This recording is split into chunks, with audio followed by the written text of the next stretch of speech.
It is time for the highs and lows of the week, and our first high goes to Taylor Swift and her big night at the MTV Video Music Awards. After spending the summer filling football stadiums and generally dominating our popular culture with her Eras tour, Taylor took home 9 awards, including Artist of the Year and Album of the Year for Midnights.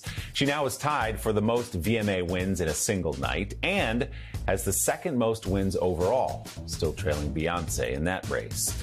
All of those trophies really had Tay-Tay in a good mood, and MTV had a dedicated camera to capture every giddy moment of her evening. One of the best came when she saw NSYNC back together for the first time in 10 years, yes, including Timberlake. The band reunited to present Taylor with the Best Pop Award. I'm not doing well pivoting from this to this. Like, I had your dolls. Are you doing something? What's gonna happen now? What are you, there's something they're gonna do something, and I need to know what it is. Still just a teenage NSYNC fan at the end of the day. Our first low this week goes to the luck of long-suffering New York Jets fans who on Monday night lost their new star quarterback, Aaron Rodgers, 4 plays into his career with the team. But Jets fans were not alone in their misery. Jack's American Pub in Milwaukee offered to cover customers' tabs anytime the Jets lost a game started by Aaron Rodgers this season. Maybe a little residual bitterness about Rodgers leaving the Green Bay Packers. The rules were customers had to open a tab at least 15 minutes before kickoff. Premium liquor was not included. All checks had to be separate, and customers had to stay for the entire game. So when Rodgers went down early in that game with a season-ending Achilles injury, the pub patrons cheered, assuming the Jets certainly would lose to the Buffalo Bills. I mean, I'm not necessarily opposed to Rodgers, but tonight I'm thinking with my wallet instead.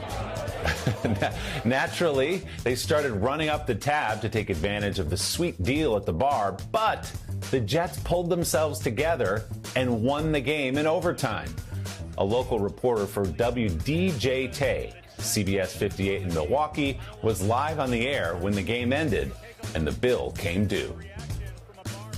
Take a look. This is the reaction from a bar where people are realizing the bar tabs they've been racking up all night, thinking, certainly with Rodgers hurt, the bar was going to be paying that tab. It is setting in. They are going to have to go to the bar and pay that tab. Ooh, that'll sober you up real quick. The reporter found 350 people had opened tabs before the game to take advantage of the deal. The biggest bill was $160, all of it on beer. Our next high goes to that sublime feeling when you paddle out on your board, catch a big set, and tuck yourself inside the barrel while throwing up the shaka. And doing it all while you're a dog. A whole bunch of dogs hopped on their surfboards the other day at the 18th annual Surf Dog Surf-A-Thon in Del Mar, California. The Helen Woodward Animal Center hosts the event every year to raise money for programs that help orphan pets in the San Diego area.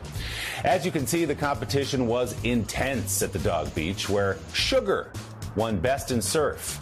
Delilah rode her way to second place, and this big boy named Guinness cruised right on into third. Treats all around. Our final low goes to the streets of a small village in Portugal running red this week. Not with blood, thank goodness, but with a nice full-bodied fruit-forward red. 2 tanks holding nearly 600,000 gallons of wine at a distillery a couple hours north of Lisbon collapsed and burst, sending a rushing red river through the town. A flash flood with a smooth finish flowed through the narrow, hilly streets as residents caught the scene on video that went viral around the world. The internet naturally had a whole bunch of fun with this. One person posted Adele riding down the river of red wine in a lazy river tube. I don't even get that, but I like it. Another crediting, yes, Jesus with the spill. All right.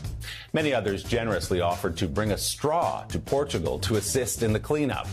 We're told the volunteer fire department handled that effort all by itself, and luckily the damage to the village was minor. Hey, thanks for watching. Don't miss the Today Show every weekday at 11 a.m. Eastern, 8 Pacific on our streaming channel, Today All Day. To watch, head to today.com/allday or click the link right here.